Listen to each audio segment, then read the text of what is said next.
करते हैं एमबीए चाय वाला। नाम सुना हुआ है ना आपका? एमबीए चाय वाला।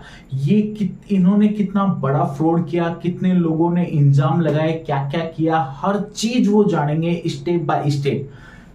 दोस्तों, प्रफुल्ल नाम का एक व्यक्ति होता है जिसके घर वाले इसके पीछे पड़ते हैं कि आप सीए कर लो, सीए कर लो। लेकिन इस बंदे का दिमाग, जब अपन सीए सोच रहे थे ना, तब ये बंदा और कहीं घूम रहा था। और ये बंदा अपने आप में एक बिजनेसमैन बनना चाहता था। इसके लिए इसने क्या स्टेप उठाया? सबसे पहला स्टेप ये उठाया कि एमबीए में एडमिशन लिया, और एमबीए अहमदाबाद में लिया। उसके बाद में इन्होंने क्या किया कि उसके बाहर ही एक अपनी चाय की स्टॉल लगाई। साथियों, चाय की स्टॉल लगाने के बाद में पहले दिन इनको 1 रुपए की बूनी भी नहीं हुई, लेकिन दूसरे दिन इन्होंने 300 रुपए कमाए। और उसके बाद तो यूं मानो कि गाड़ी ने यूं रफ्तार पकड़ी कि ये फटाफट फटाफट एक आइकॉन बन गए। अब हुआ यूं कि इनके जो फॉलोअर थे ना, वो दिन प्रतिदिन बढ़ते गए, और इन्होंने भी एक टेक्निक सोची कि सोशल मीडिया को अपना प्लेटफॉर्म बनाया। उसको देख देख के इनके फॉलोअर की संख्या बढ़ती गई, मार्केट में डिमांड होने लगी। अब साथियों, इन्होंने क्या किया कि अपने बिजनेस को डेवलप करने के लिए इन्होंने अपनी फ्रेंचाइजी लॉन्च कर दी। फ्रेंचाइजी लॉन्च की, वो काफी तरह के मॉडल होते हैं, लेकिन इन्होंने जो मॉडल लॉन्च किया था वो होता है फोफो मॉडल लॉन्च किया।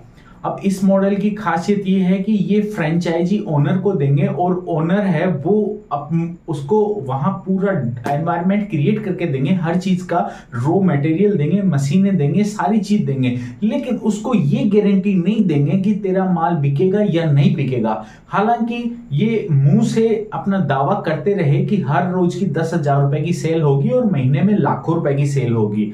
और साथियों, इनका जो बिजनेस मॉडल है ये काफी सक्सेसफुल भी रहा एक टाइम तक। लेकिन इन्होंने साथ में क्या काम किया कि जो कानूनी जो दस्तावेज बना के दिए, उसमें इन्होंने कहीं भी ये नहीं लिखा कि तेरा बिजनेस 100% सक्सेस होगा या चलेगा। अब साथियों, भारत एक ऐसा देश है जहां पे हर गली नुक्कड़, मोहल्ले, चौराहे, सड़क पे आपको चाय जरूर मिलेगी। आपको वहां पानी मिले या ना मिले, लेकिन चाय वहां हर आदमी को जरूर मिलेगी।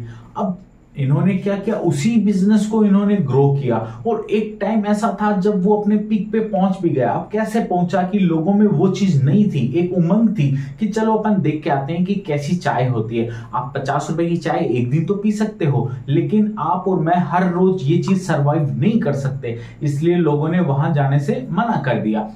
अब आगे बात हुई यूं कि ये सिर्फ चाय की बात थी, अगर इसकी जगह अगर कोई बर्गर की और किसी चीज की, पिज्जा की, सैंडविच की और कोई बात होती, तो शायद सोचने पे अपन और कोई बात करते कि हाँ यार, कभी कभी तो जाया जा सकता है। जैसे फॉर एग्जांपल, आपके साथ में कोई रानी गई और जाने के बाद में आपने क्या किया। अब एक बात बताओ कि आपके साथ में अगर कोई महिला मित्र है या और कोई है, तो आप उसको चाय ऑफर करोगे या कॉफी? पहली बात। दूसरी बात, ये ठंडा पानी दोगे या कोल्ड ड्रिंक? वो डिपेंड करता है आप पे। लेकिन जहां तक मैं समझता हूं ना, कि मतलब आप चाय और ठंडा पानी को रिप्लेस करोगे, और इधर आपके जो कॉफी, बर्गर हैं और जो पिज्जा है, इनको आप प्रायोरिटी दोगे। बात ये सही भी है, एक मानव मानसिकता के नाते चाय की जगह कॉफी होती है जो थोड़ा हटके होती है, और जो अपने जो वीआईपी का एहसास करवाती है। जैसे अपन मैकडी में जाएंगे तो ये क्या करते हैं कि जो कॉस्ट लेते हैं ना, उस हिसाब से वैसा एनवायरनमेंट भी डेवलप होता है कि वहां जाके अपन खाते हैं तो अपने को एक रिच फील आता है। और सही बात भी है, प्रफुल्ल का बिजनेस मॉडल काफी समय तक सक्सेसफुल रहा, लेकिन आज की टाइम में लोग इनको सोशल प्लेटफॉर्म पे, मीडिया पे गालियां दे रहे हैं, इनके खिलाफ केस कर रहे हैं। आपको यहां जानकारी के लिए बता दूं कि प्रफुल्ल विलोरी के खिलाफ 28 से ज्यादा एफआईआर अभी तक लॉन्च हो चुकी हैं। लोग इनको फ्रॉड कह रहे हैं, लेकिन साथियों, इन्होंने क्या किया कि एक चीज में बड़ा दिमाग लगाया। इन्होंने मुंह जबानी कुछ भी कह दिया हो, कोई भी चीज डिलीवर कर दी हो, बट इन्होंने जो लीगल डॉक्यूमेंट है उसमें कहीं भी नहीं लिखा कि आपको प्रॉफिट होगा। ये जो अपनी फ्रेंचाइजी का जो चार्ज करते थे, वो 3 टाइप की होती थी। एक कियोस्क होती थी, एक लॉन्च होती थी, और एक बड़ा वाला सिस्टम होता था। जो कियोस्क है उसका 10 लाख रुपए अमाउंट होता था, और जो अपने लॉन्च है उसका 20 लाख रुपए के आसपास अमाउंट होता था, और जो बड़ा सबसे बड़ा आउटलेट होता था उसका 35 से 40 लाख रुपए ये चार्ज करते थे। ये चार्ज सिर्फ फ्रेंचाइजी का होता था। मतलब इनको अपना पैसा मिला, पैसे में इन्होंने बिजनेस मॉडल पूरा उसको रेडी करके दे दिया, अगला बेचो, बेचो चाहे ना बेचो। ये दावा भी करते थे 10,000 रुपए का, लेकिन जो लोग हैं, ओनर हैं, वो कहते हैं कि मुश्किल से 1,000 रुपए की चाय भी नहीं बिकती। और बात ये सही भी है, जहां आपको 5 रुपए की चाय मिलेगी वहां आप 50 की क्यों पियेंगे? 50 की आप एक दिन पी सकते हैं, 2 दिन पी सकते हैं। अब साथियों, मैं बात थोड़ा आगे बढ़ाता हूं। एक वक्त ऐसा आया कि जब इनके फैन फॉलोइंग बहुत तेजी से बढ़ने लगी, ग्रो करने लगी। लेकिन फिर क्या हुआ?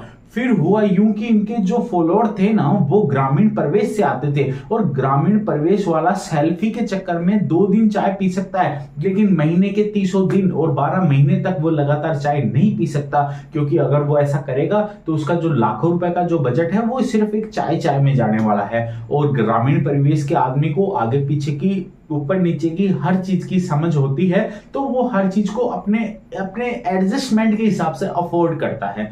तो साथियों, उन्होंने मना कर दिया। और आज क्या प्रफुल्ल का बिजनेस मॉडल फ्लॉप है? नहीं, आज भी उनका बिजनेस मॉडल फ्लॉप नहीं है। वो किसी कानूनी संकट में भी नहीं है, क्योंकि उनके पास सारी चीजें लीगल हैं, लीगल डॉक्यूमेंट उन्होंने साइन करवाए हुए हैं। साथियों, आपको ये जानकारी कैसी लगी? कमेंट बॉक्स में आपका इंतजार रहेगा। आप जब चाहें कमेंट कर सकते हैं। जय हिंद, जय भारत दोस्तों।